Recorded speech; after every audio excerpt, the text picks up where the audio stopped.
وزیر اعظم شہباز شریف تو مصر کا دورہ مکمل کر کے آف ٹو پاکستان کا ٹویٹ بھی کر چکے تھے، پھر وہ اپنا ٹویٹ ڈیلیٹ کر کے ہنگامی دورے پر لندن پہنچے۔ اب یہ حکومت نیا آرمی چیف تعینات کرنے جا رہی ہے کہ گرد دائروں کی یہ ساری سیاست گھوم رہی ہے۔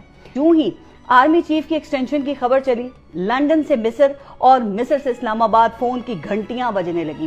وزیر اعظم شہباز شریف تو مصر کا دورہ مکمل کر کے آف ٹو پاکستان کا ٹویٹ بھی کر چکے تھے، پھر وہ اپنا ٹویٹ ڈیلیٹ کر کے ہنگامی دورے پر لندن پہنچے۔ اب یہ حکومت نیا آرمی چیف تعینات کرنے جا رہی ہے، جبکہ اس حکومت کی کریڈیبلٹی کا یہ عالم ہے کہ ڈیلی میل کے خلاف ہتک عزت کیس میں میاں شہباز شریف کی التوا کی درخواست نہ صرف مسترد ہو گئی ہے بلکہ ان پر 30,000 پاؤنڈ جرمانہ بھی کر دیا گیا ہے۔ اچھا، ایک اچھی خبر بھی تھی کہ ایک بہت بڑا ایک دورہ ہونے جا رہا تھا جو اب ملتوی کر دیا گیا ہے۔ محمد بن سلمان ایک بہت بڑا پیکج لے کر پاکستان آنے والے تھے۔ حکومت یہ تاثر دے سکتی ہے کہ شاید یہ دورہ عمران خان کے لانگ مارچ کی وجہ سے ملتوی کیا گیا ہے، جیسے 2014 میں چینی صدر کا دورہ پاکستان ملتوی ہو گیا تھا۔ اطلاعات یہ بھی ہیں کہ اس وقت آرمی چیف